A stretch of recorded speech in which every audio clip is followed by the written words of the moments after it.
한 10명 중에 6명 정도는 쥐나는 것 때문에 고생을 한다고 해요. 이게 특히나 잠자는 동안 갑자기 쥐가 나게 되면 진짜 누구한테 말도 못하고 종아리는 찢어질 것 같고 진짜 힘들죠. 우리 흔히 이거를 쥐가 난다 이렇게 표현을 하게 되는데, 그러면 굉장히 괴롭기 때문에 빨리 없애고 싶거든요. 한 3초 만에 딱 없앨 수 있는 거 2가지 정도 말씀드릴 건데, 첫 번째는 위에 입술을 꼬집는 거예요. 이 특이하죠. 다리에 쥐가 났는데 왜 위 입술을 꼬집느냐. 이게 왜 그러냐면 위에 입술을 확 꼬집게 되면 이 3차 신경 안쪽으로 아주 강한 통증 자극이 들어가게 됩니다. 우리가 통증을 느끼는 거는요, 어느 한쪽에서 감각이 들어오면 반대쪽 감각은 좀 차단을 해요.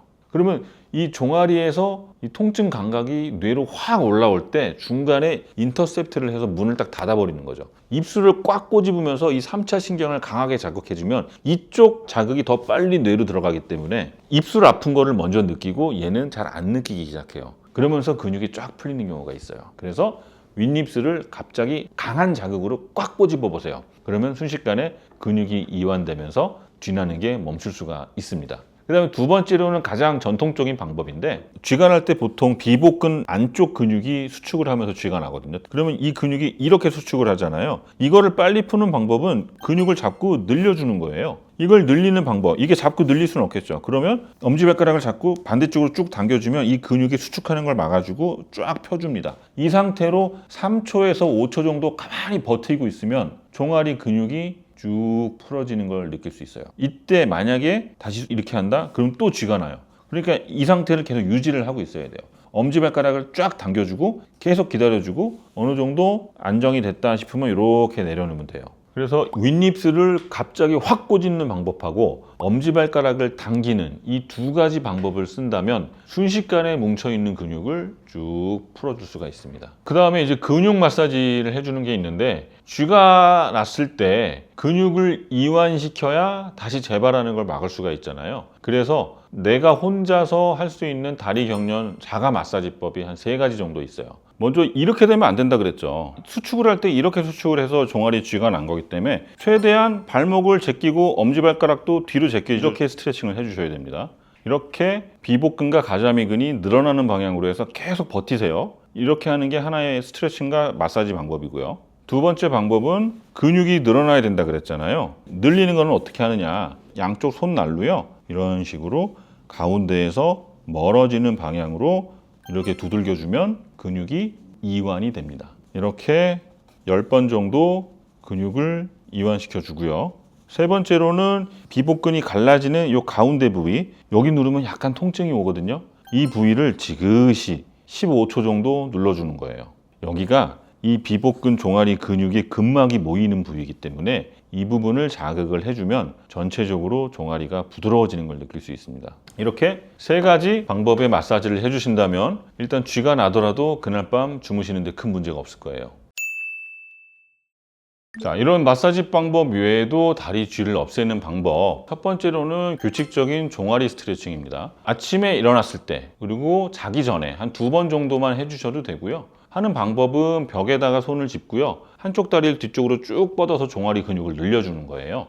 자, 이렇게 선 상태에서 한쪽 발을 뒤로 이렇게 빼서 종아리 스트레칭을 할 건데, 이때 주의할 점이 대부분 종아리를 뒤로 빼세요 라고 하면 이렇게 빼요. 이렇게. 이거는 종아리 스트레칭 효과가 하나도 없습니다. 여기가 늘어나야 되거든요. 자, 11자로 그대로 빼서 종아리를 늘려줍니다. 반드시 30초 이상 하셔야 돼요.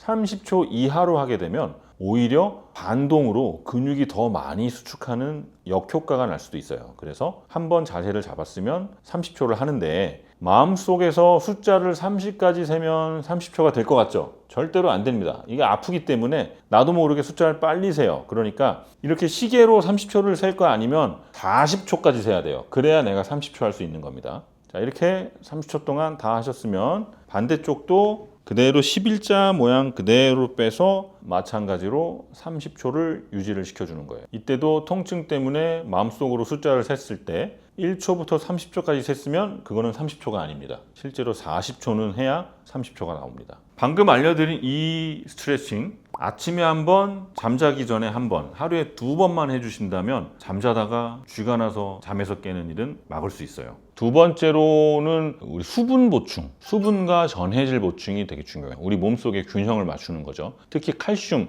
마그네슘, 칼륨 같은 게 부족할 때 쥐가 난다 그랬잖아요. 그래서 물만 마시지 말고요. 물 마시면서 식염포도당이라는 걸 먹어서 염분도 좀 보충을 해주셔야 되고, 바나나, 토마토, 견과류 같은 것도 같이 섭취를 해주시면 전해질 균형을 맞추는데 도움을 받을 수가 있습니다. 아니면 이온 음료 같은 거 마시는 것도 좋아요. 세 번째로는 자세 교정. 잠을 잘 때 똑바로 누워서 자는 게 사실 제일 좋기는 하거든요. 근데 바로 누워서 자는 게 좀 불편한 분들은 옆으로 누워서 주무시게 되는데, 이때 몸을 이렇게 웅크리고 자면은, 웅크리고 자는 것 자체가 척추 건강에도 좋지가 않고 다리 쪽의 혈액순환을 좀 방해할 수가 있어요. 그래서 무릎 사이에다가 베개 같은 거 끼게 되면 잠을 자면서도 자세를 좀 좋게 유지를 할 수가 있으니까 그렇게 주무시는 게 좋을 것 같습니다. 자, 네 번째로는 잠잘 때 쥐나는 걸 예방하기 위해서 꼭 자기 전에 종아리라든가 발바닥에 마사지와 지압을 해주시는 게 좋을 것 같고요. 다섯 번째로는 원인 질환을 찾는 거예요. 이게 처음부터 얘기했지만 단순히 근육 피로 때문에 오는 쥐가 아니고 어떤 질병에 의해서 쥐가 오는 거를 무시할 수 없기 때문에 쥐나는 게 반복이 된다면 병원에서 원인을 찾아서 교정을 해주시는 게 좋겠습니다.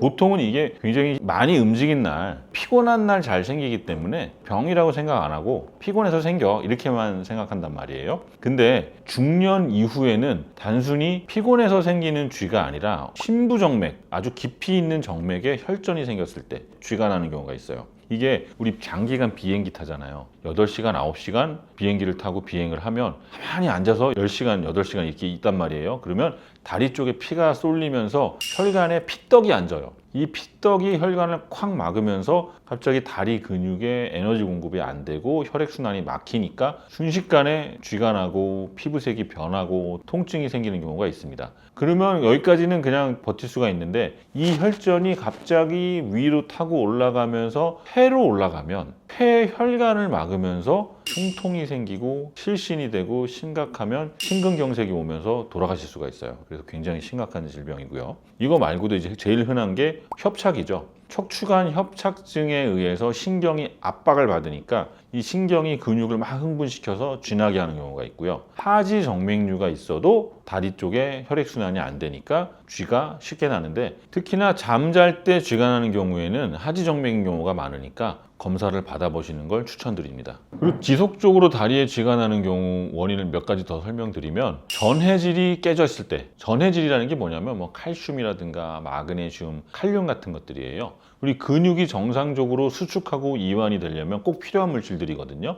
야, 너 눈 떨리고 이럴 때 그거 마그네슘 부족이야. 바나나 먹어야 돼. 마그네슘 먹어야 돼. 이런 얘기 하잖아요. 그런 것처럼 우리가 막 땀을 많이 흘리거나 수분 섭취를 잘 못했다든지 영양이 좀 불균형할 때 칼슘, 마그네슘, 칼륨이 부족하면서 쥐가 나는 경우가 있습니다. 그 다음에 뭐냐면 먹는 약 때문에 또 이렇게 쥐 나는 경우도 있어요. 이뇨제를 내가 많이 먹는다, 만약에 심장이 좀 안 좋거나 아니면 다른 질병으로 이뇨제를 먹게 되면 몸에 있는 전해질이 소변으로 막 다 빠져나가잖아요. 그래서 다리에 쥐가 날 수가 있고, 그다음에 먹는 약 중에 일부 스타틴 계열의 고지혈증 약이라든가 고혈압 약이라든가 아니면 신경계통 약 중에 쥐 나는 거를 좀 유발하는 약들이 있으니까, 만약에 만성적으로 지속적인 쥐가 난다면 혹시 내가 먹는 약 중에 그런 걸 유발하는 게 있는지 확인해 보실 필요가 있습니다.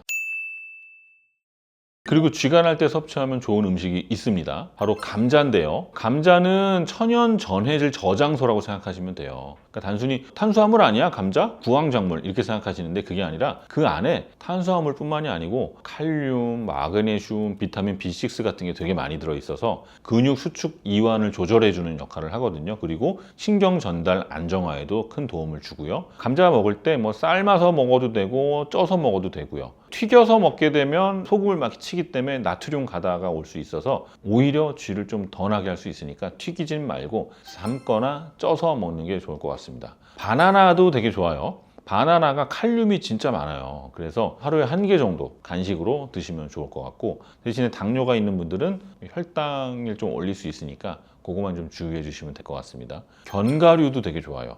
마그네슘하고 비타민 E가 많거든요. 아몬드, 뭐 해바라기 씨, 캐슈넛 이런 거 먹으면 근육 기능도 좋아지고 신경 안정화에도 좋고 철분이 좀 부족한 분들한테도 도움이 되니까 견과류 잘 챙겨 드시고, 그리고 요거트 같은 거, 우유, 뭐 요거트 이런 게 칼슘도 보충시키고 수분 보충하는 데 도움이 되니까 우유랑 요구르트도 함께 챙겨 주시는 게 좋을 것 같습니다. 보통 칼슘, 마그네슘, 비타민 D 이렇게 얘기를 하는데요. 마그네슘은 저는 무조건 드려요. 어디가 아프던 쥐가 나던 저리든지 간에 마그네슘은 꼭 드시라 그래요. 근육하고 신경을 안정시키는 데 핵심적인 요소이기 때문에 마그네슘은 저는 꼭 드시라고 얘기를 하고요. 마그네슘 같은 경우 하루에 한 400ml 정도 이렇게 먹는다고 생각하시면 될 것 같아요. 칼슘이 근육 수축에 되게 중요한 역할을 하고요. 그래서 갑상선 질환이 있을 때도 칼슘 대사가 망가지면서 쥐가 확 나는 경우가 있거든요. 그래서 칼슘 보충하시는 게 좋을 것 같고, 하루에 한 700에서 1000mg 정도 드시면 될 것 같습니다. 비타민 D도 진짜 중요해요. 비타민 D가 우리 면역력뿐만 아니고 이런 만성 통증, 쥐 나는데 깊은 관여를 하고 있고요. 나는 햇빛을 많이 쐬니까 괜찮아. 안 그렇습니다. 농사 지시는 분들, 심지어는 마라톤 선수도 검사를 해보면 비타민 D가 부족한 경우가 있어요. 그래서 비타민 D도 꼭 하루에 1000에서 2000 유닛 정도 챙겨주시는 게 좋을 것 같습니다. 그래서 전체적으로 언제 드시는 게 좋냐면, 마그네슘 같은 경우는 저녁 먹고 나서라든가 잠자기 전에 먹으면 자면서 근육 이완을 시켜서 좋고요.